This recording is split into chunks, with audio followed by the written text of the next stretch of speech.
Salutations! One of my loyal subscribers sent me a copy of Error and Loss, A License to Enchantment by Ashley Curtis, and by Jove I intend to reward him with a review.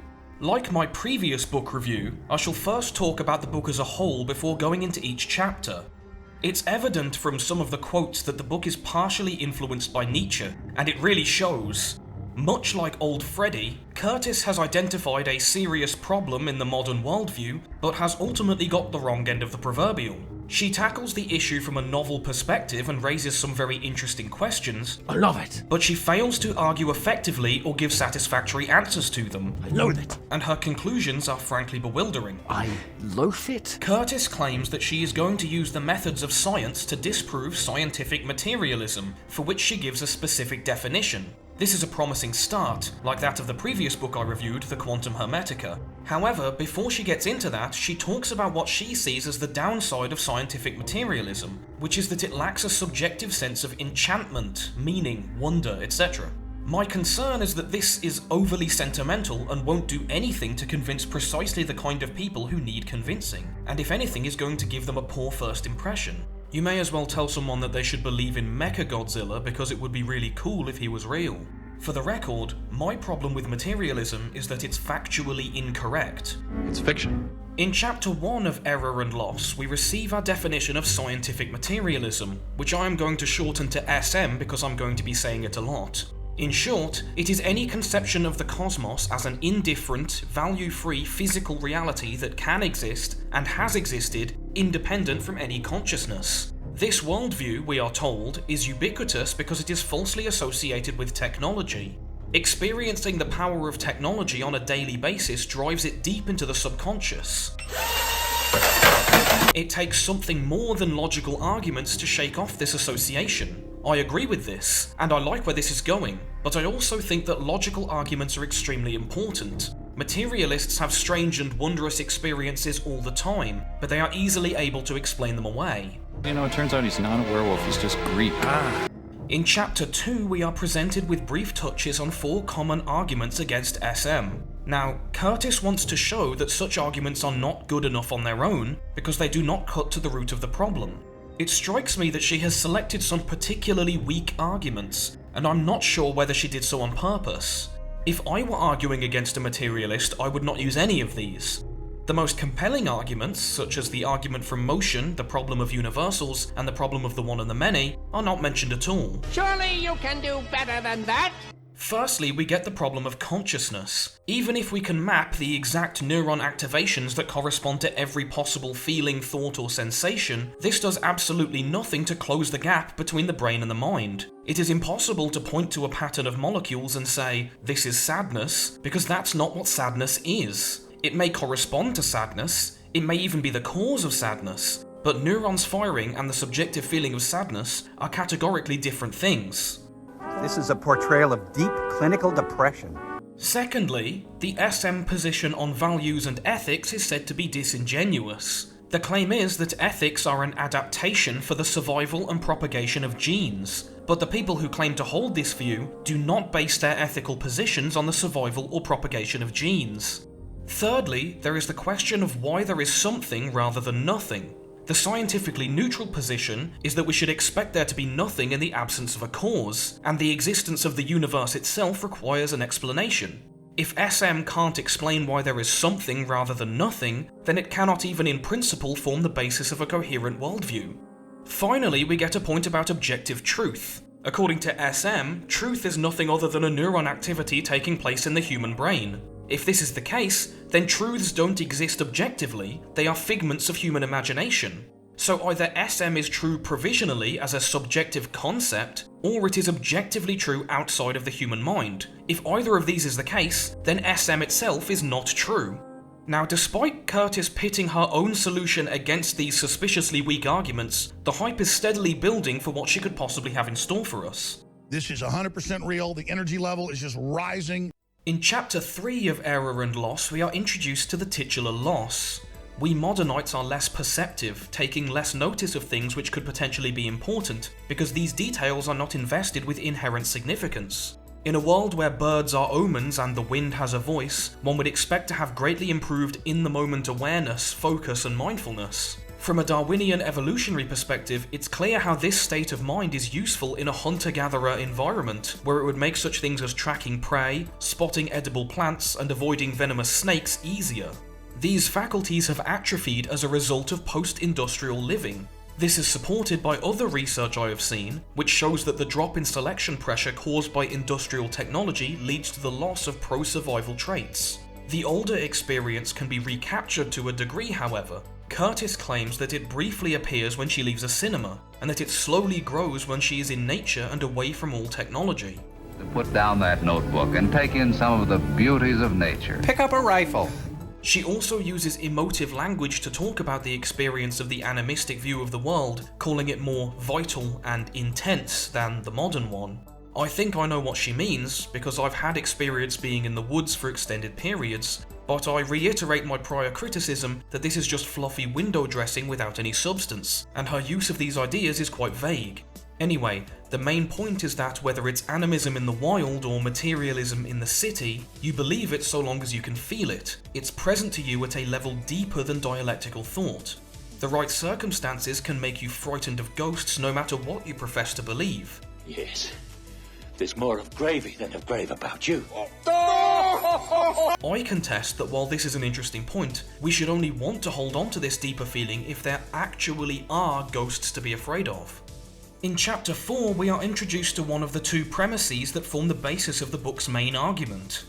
Reason, we are told, is an adaptive trait that leads us to survival advantage, but not necessarily to the truth about reality. This runs along similar lines to the evolutionary argument against empiricism based on the reliability of sense perception, which I have employed before. However, there is a major difference between the two, which leads to two massive problems for Curtis. Firstly, this is a reasoned argument, meaning that if we accept it as cogent, we must immediately reject it as having no basis in reality. If the conclusion is correct, then the evidence is not valid, and you have no reason to believe the conclusion. Congratulations, you played yourself. Secondly, this argument is aimed at exactly nobody. Reason is not used to determine the presence or existence of anything, unless it can be derived as a necessary or probable consequence of the assumed existence of something else. According to materialist systems of thought, the existence of the physical world is a primary axiom, asserted on the basis of utility and not on the basis that it can be derived logically from the evidence. According to the metaphysicians, existence is known via existence. The knower is identical with the known by virtue of also existing. It is an act of intellectual intuition, not of reason. In Chapter 5 of Error and Loss in Las Vegas, Curtis makes an analogy about a tree. The essence of it is that you can't make a statement about the tree that is independent of your experience, and that includes its existence. Unfortunately, this analogy is all bark and no bite. Not a joke, but an incredible simulation. Of course, you can only claim to believe that the tree exists based on the evidence. You can't be certain that it's not a hallucination. After all, even if you got someone else to confirm it, that other person could also be a hallucination. Also, the tree, whether it's made of wood and leaves or wisps and dreams, is contingent and conditional like all phenomena that appear to the senses. Of all such phenomena, it is only possible to have an opinion, not true knowledge. True knowledge appertains only to those underlying intelligible noumena which are not subject to change, and are not known through an intermediate medium such as sense perception or dialectical thought, but directly through cognitive identity. It is intelligibles, not sensibles, for which we can claim genuine existence. For such a thing to exist is the same as for it to be truly intelligible. That is to say, for an intelligible to be what it is for it to be. By participation in intelligible archetypes, phenomena participate in being also. Something which participates in nothing intelligible does not exist. Hence, there are no triangular squares or infinitely large parts. This is also why we say that which is superior to and the cause of intellect, that is, the one, is also beyond being. Meanwhile, Curtis here has made the absolutely baffling claim that ontological statements are fundamentally incoherent. She thinks that because she can't imagine a tree existing outside of her experience of it, she doesn't know what it even means for a tree to exist objectively. As an existence enjoyer myself, I know exactly what it means for something to exist, because I exist. Well, of course I know him. is me. Going from what I explained just now, my response is that ontological statements are coherent because coherent statements are ontological.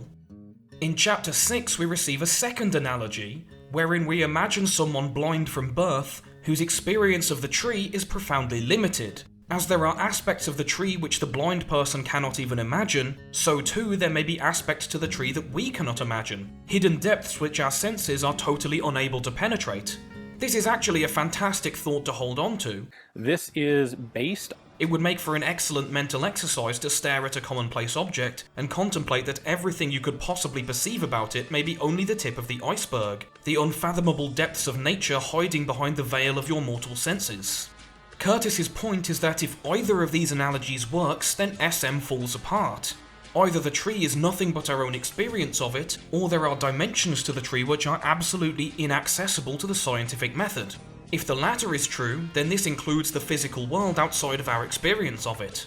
The physical world, which is the purview of science, is impossible to access if it is anything other than our conscious experience of phenomena.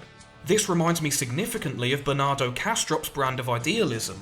In his books such as Why Materialism is Baloney, Kastrup appeals to parsimony, demonstrating that materialism in fact implies that the world we experience is a mental illusion created by the interaction of particles in a world of physics which is in principle inaccessible. Of course, it is far more reasonable to say that the world of our experience, the world of sense phenomena, is the world in which physics operates.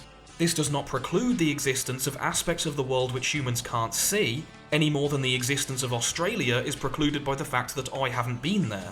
It means that, like Australia, these aspects are part of the very same world as the ones which we know. In Chapter 7 of Error and Lost in Space, we return to the topic of the false relationship between science and SM. Science seems to give some people the impression that it inevitably succeeds at everything it touches, but the reason for this is that it only ever touches precisely the kind of things it can succeed at. When it draws near to the kind of problems it can't answer, it avoids them like the plague, and Redditors go on to proclaim those problems to be fake or mere sophistry. What do you expect from Redditors?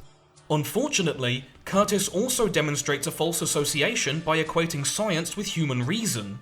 Science is not reason, nor is it logic. The scientific method is an extremely specific application of a combination of reason and sense perception. Something that is true about science need not be true about human reason in general, and certainly cannot be true about pure logic.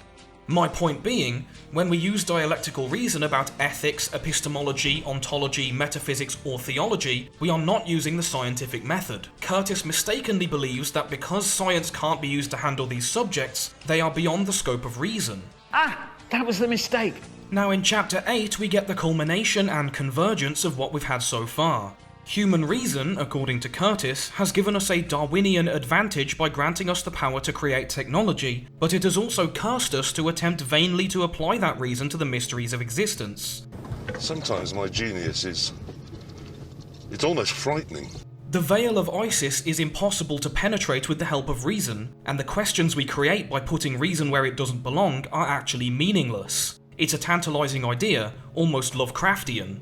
She goes on to say that our inherent desire for knowledge is in fact a desire for experience, and that this desire would be better served by an open and direct experience of mysterious nature than by propositional knowledge. I should like to point out that the degree of separation between our consciousness and phenomena experienced through the senses is exactly the same as the degree of separation between our consciousness and propositional knowledge known through dialectical thought. You can only have a direct, unmediated experience of something via cognitive identity, which is not discussed here. In short, Curtis's epistemology is paper thin. Anyway, our search for meaning, wonder and so forth must come, we are told, from an openness to types of experience which are outside the realm of reason. Unfortunately, Curtis doesn't do a very good job of explaining what she means. She makes mention of experiences with meditation, mysticism and psychedelic drugs, but I don't understand how these things are supposed to be more meaningful than ordinary life when they are both nothing but phenomena. Here's me on the scale of caring. I'm at 0. Speaking as someone who has had what one might call mystical experiences, I have no idea what Curtis is talking about. The reason my experiences were profound was because of their ontological nature. They were windows into something truly real, before which all phenomena are illusions. If they did not have this ontological component, they would be devoid of any meaning or importance. They would just be feelings like any other I've felt in my life. My experience in this matter is in accord with the works of Rudolf Otto and Mircea Eliade, who argue that meaning, wonder, and importance are in fact derived from true existence, and the entire purpose of the religious or animistic man's life is found in the pursuit of fundamental reality. The sacred or holy is the truly real, while the profane or mundane is false and unreal. Leave all material things behind. All my fabric? Error and Loss contains some excellent and challenging thoughts, and there were several points where I had to stop for some time in order to properly wrap my head around them, but as they stand they don't actually take us anywhere, or at least nowhere better than where we started from. Ultimately, rather than a license to enchantment, what Curtis has given us is more like a coupon for confusion. Thanks for watching, and have a nice day.